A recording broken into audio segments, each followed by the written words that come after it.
Tolkien était un maître créateur d'univers, façonnant méticuleusement la Terre du Milieu et son histoire pendant des décennies, mais quelques parties de son lore étaient un peu étranges.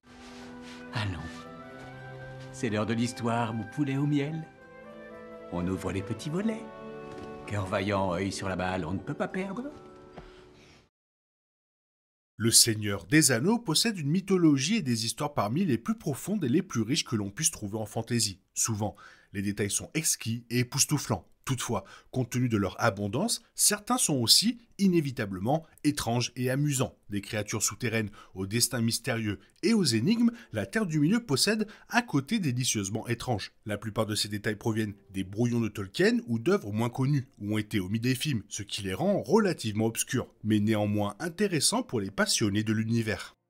Il est difficile d'imaginer que le principal antagoniste du Seigneur des Anneaux soit un chat plutôt que Sauron, mais les premières ébauches de Tolkien révèlent que tel était son projet initial. Le livre des Contes perdus, deuxième partie, est un recueil des ébauches de Tolkien et inclut une première version du conte de Beren et Lúthien du Silmarillion. Il est intéressant de noter que le principal méchant n'est pas Sauron, mais Thévildo, le prince des chats. Thévildo était un esprit maléfique qui possédait ou prenait la forme d'un chat. Dans la version finale de l'histoire, l'ennemi de Beren est Sauron, plutôt que Thévildo. Cependant, Thévildo est considéré comme le prédécesseur ou le prototype du Seigneur des Ténèbres. Il est assez amusant que la vision originale de Tolkien pour celui qui tiendrait la place de Sauron dans le récit soit un chat maléfique.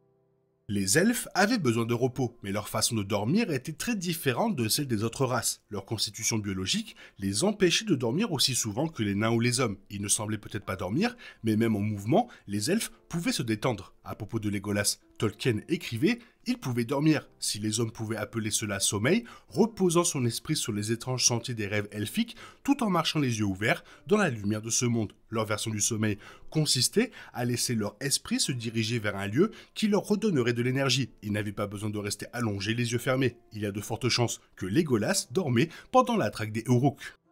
Sylvebarbe est l'une des créatures les plus anciennes et les plus étranges du Seigneur des Anneaux. De race Ent, il a l'apparence d'un arbre géant et vivant. Selon Gandalf, il est le plus vieil être vivant encore en Terre du Milieu. En tant qu'Ent, il possède une histoire particulière. Les Ents ont été créés en réponse à la création des nains et les elfes leur ont appris à parler. Si les Ents sont quasi immortels, ils ressemblent de plus en plus aux arbres qu'ils gardent au fil du temps. À l'époque de Frodon, Sylvebarbe est l'un des 3 seuls Ents des jours anciens. Immortel, de plus en plus semblable à un arbre, doté d'une mine de connaissances et incarnant la conscience environnementale de Tolkien, Sylvebarbe est étrange, quelque peu triste et incroyablement unique. Pendant des années, un bref passage des 2 tours de Tolkien a rongé l'imagination et l'anxiété des lecteurs. Dans ce livre, Gandalf décrit une bataille atroce au cours de laquelle il est tombé dans des tunnels qui descendaient bien loin sous les profondeurs des nains, là où le monde est rongé par des choses sans nom. Il prétendait que ces choses étaient plus anciennes que Sauron et que même le Seigneur des Ténèbres n'en avait pas conscience. Tolkien n'a jamais expliqué ce qu'étaient les choses sans nom. Pour autant que les lecteurs puissent en juger, elles ressemblent à des êtres primordiaux terrifiants, si horribles que Gandalf ne souhaitait pas obscurcir la lumière du jour en parlant d'eux. C'est un rappel brutal et effrayant que la Terre du Milieu recèle toujours plus de secrets et que certains d'entre eux pourraient ne jamais être révélés. Dans la communauté de l'anneau, Glorfindel est un puissant elfe envoyé par Elrond pour sauver Frodon en chassant les Nazgûl. À première vue, son rôle n'a rien d'inhabituel. Toutefois, ceux qui ont lu la chute de Gondolin ont été choqués d'apprendre que Glorfindel avait apparemment été tué des milliers d'années plus tôt lors d'un combat contre un Balrog. L'anomalie dans l'histoire de Glorfindel résultait d'une erreur de Tolkien. Il n'avait pas prévu que le Glorfindel de la communauté de l'anneau soit le même que celui du premier âge, mais avait utilisé par erreur le même nom. Plus tard, il décida que chaque elfe devait avoir un nom unique. Il fusionna donc les Glorfindel en un seul et révéla que Glorfindel était revenu à la vie après sa défaite initiale. Toutefois, ceux qui ne connaissent pas bien l'histoire de Tolkien se demandent encore s'il existe un ou 2 Glorfindel.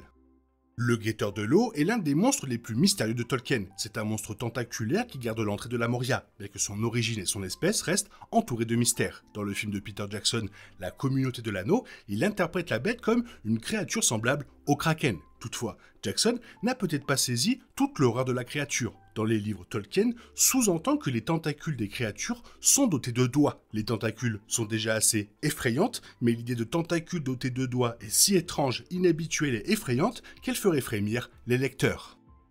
Dans Le Retour du Roi, Aragorn récite un poème des Sentiers des Morts, dont une partie mentionne la pierre d'Érec. Cette brève mention ne rend pas justice à son histoire étrange. La pierre d'Érec est une grande pierre, un peu comme une sphère noire que Isildur rapporta de Numénor au Gondor. Le roi des montagnes fait serment d'allégeance à Isildur sur cette pierre, mais après l'avoir trahi, ils furent condamnés à hanter les chemins des morts pendant des millénaires. Les questions sans réponse concernant l'origine de la pierre, son créateur, la manière dont Isildur l'a transporté de Numénor au Gondor et l'origine de son pouvoir en font l'un des objets les plus étranges de la Terre du Milieu. Le prédécesseur de Sauron était un chat, mais le Seigneur des Ténèbres semblait finalement préférer les loups aux chats. Si les fans des films le connaissent sous le nom de Seigneur des Ténèbres, le Silmarillion révèle qu'il était autrefois connu sous le nom de Seigneur des Loups-Garous. Serviteur de Morgoth au premier âge, il acquit un pouvoir incroyable et attira de nombreux loups-garous qui le suivirent. À un moment donné, Sauron prit l'apparence d'un loup-garou pendant un combat. En Terre du Milieu, les loups-garous n'étaient pas des hybrides homme-loup, mais des créatures à l'apparence de loup ou de warg, dotées d'une intelligence humaine. Il est surprenant d'apprendre que la version des loups-garous de Tolkien apparaît dans ses œuvres, et plus encore que Sauron se targuait d'un lien profond avec eux. L'immortalité des Ents et leur apparence arborescente ne sont pas les seules particularités de cette race. Dans les films du Seigneur des Anneaux, les spectateurs ne voient jamais leur homologue féminin. Toutefois, Sylvebarbe avait autrefois une épouse, Fimbretille. Un jour, il partit à sa recherche et ne la trouva pas. Elle, ainsi que toutes les autres Ents femmes, venaient de disparaître. Le plus étrange est que Tolkien n'a jamais révélé ce qui était arrivé aux Ents femmes. Si les fans ont spéculé sur leur destruction par Sauron ou leur évolution vers une autre forme, leur véritable sort demeure inconnu. Tout ce que l'on sait, c'est que les Ents ont perdu leur Ent femme à jamais dans un triste et étrange mystère. Bien que Tom Bombadil ait été snobé dans la trilogie de Jackson, son personnage dans les livres fascine depuis longtemps les lecteurs. Dans la communauté de l'anneau, Tom accompagne Frodon dans son voyage et lui offre refuge chez lui pendant plusieurs nuits. Alors qu'il séjourne chez Tom, Frodon est surpris d'apprendre que celui-ci peut le voir lorsqu'il porte l'anneau et qu'il est apparemment immunisé contre son pouvoir. Gandalf mentionne que l'anneau n'a aucun contrôle sur Tom, mais n'explique jamais pourquoi. On ne sait pas vraiment qui est Tom, ni ce qu'il est, ni pourquoi il ne sent pas le moins du monde troublé par l'aventure de Frodon. Malheureusement, Tolkien ne fournit jamais beaucoup d'informations sur Tom, laissant les lecteurs s'interroger sur cette énigme. Alors bien sûr, le fait que je mentionne que Legolas dormait pendant la traque des Rooks, c'était une blague, hein, pour ceux qui n'auraient pas compris, c'était une petite vanne, voilà, bon. Qu'on soit clair, parce que sinon, bon, voilà. Sinon, tout ça pour vous dire que si vous avez quelque chose à rajouter, n'hésitez pas à le faire dans la zone commentaire, et sinon, comme d'habitude, bisous, bisous, bye bye. Il est impossible de compter sur les autres de nos jours, on est obligé de tout faire soi-même. Je me trompe? Rien de grave, j'avais tout prévu. Où va le monde, je vous le demande.